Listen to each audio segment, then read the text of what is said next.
This story is about Jiro's family, who just moved into a new house.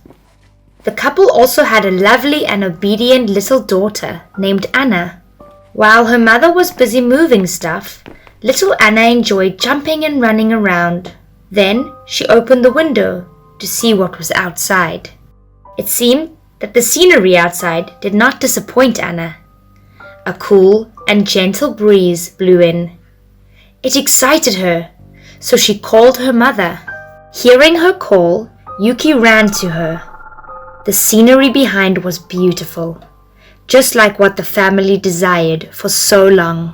The pond behind the house refreshed the air. Jiro's family even planned to breed some fish in that pond. However, Anna was curious and asked her mother why no creature existed in that pond. Yuki couldn't really explain. She pulled Anna inside to help tidy things up in time for dinner. But it didn't stop there.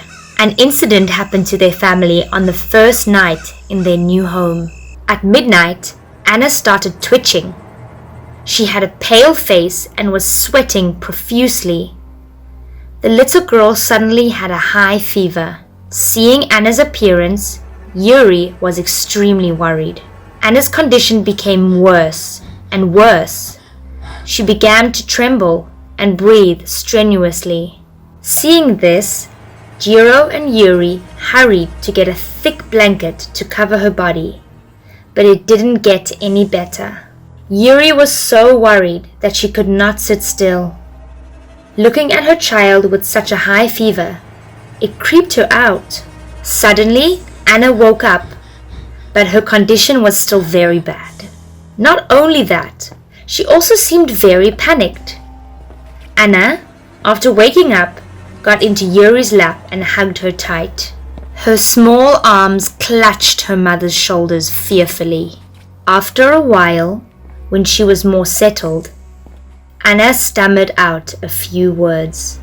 But Yuri didn't really know what her fear was. She then gently reassured her child's safety.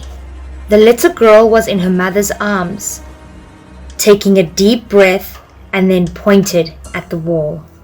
According to Anna, she saw a man and a woman standing just next to the closet.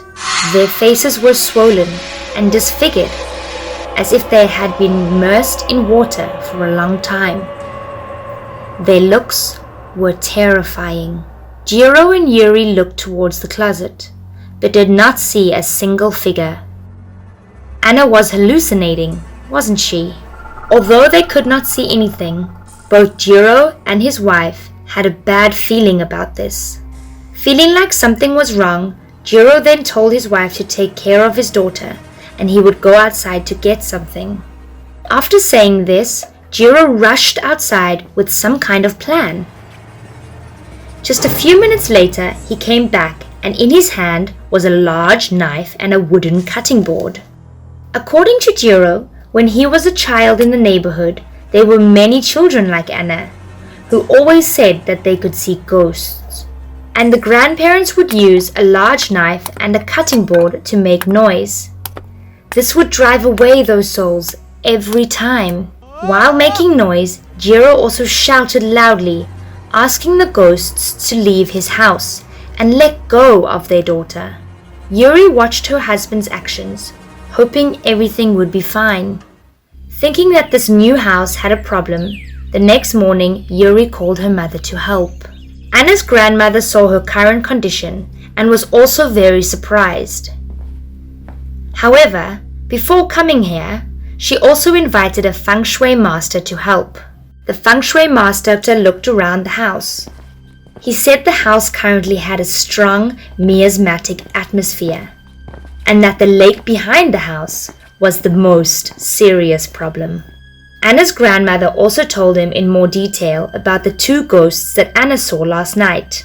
Listening to the appearance of the ghosts soaked in water, his gut told him to ask everyone to go to the back of the lake. Arriving at the lake, they did not see what the master was looking at, but his face immediately went sharp, frowning and looking panicked. It seemed like he saw what Anna saw last night. On the pond surface now floated two extremely scary ghosts. Because he was used to seeing ghosts, the feng shui master could still remain calm. He just slowly turned his back and walked like nothing happened. Anna's grandma and Yuri saw the expression of the master and were very curious. But when they tried to ask, he just kept silent and said nothing. After coming back in the house, the master still refused to say a word, only carefully inspecting the wall next to the closet. Even the mold on the wall was very carefully examined by him. Jiro and Yuri also saw these stains when they moved in. Finally, after a long silence, the master said that he saw a man and a woman above the lake earlier.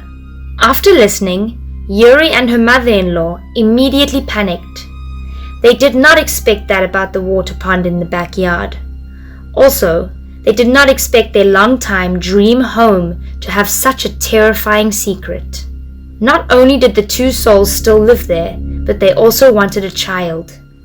And Anna was the one that the other two spirits were aiming for. According to the master, the only way to now help Anna is to get out of their sight. He advised them to make a paper dummy to deceive the two spirits. That night, following his instructions, Yuri brought a dummy that looked exactly like her daughter to the edge of the pond. First, she burned some votive papers. She silently pleaded to beg the two souls to liberate and spare her family. When the flame got bigger, Yuri threw the prepared paper dummy in. Then she began to beg, hoping that the two spirits would accept the child she had sent to them and let go of Anna. Yuri's request just stopped. The fire instantly grew louder, burning the dummy. It seemed the devotion of the mother had been accepted by the two souls. After doing exactly what the feng shui master told her, Yuri got up and went back to the house. The fire was still burning, but it was getting smaller. Beside the fire was water, and it suddenly moved in a vortex that grew bigger and bigger. Yuri could hear the water, but she just glanced without daring to turn back. On the pond surface were the two spirits. They were holding the hand of a little girl and walking away. In front of the window where the pond can be seen, now stood a mirror. And because of the mirror, Anna had not seen the two spirits again. A few days later, after hearing the news about Yuri's family, all the neighbors came over to visit. Just like what the feng shui master said, the two souls were a couple, but their families forbade they be together. So they committed suicide. There were many people who moved in here, but all of them had to move out within 3 days because of their harassment. To be sure, Yuri sewed a curtain placed in the window where the pond could be seen. And since then, nothing weird happened to their family anymore.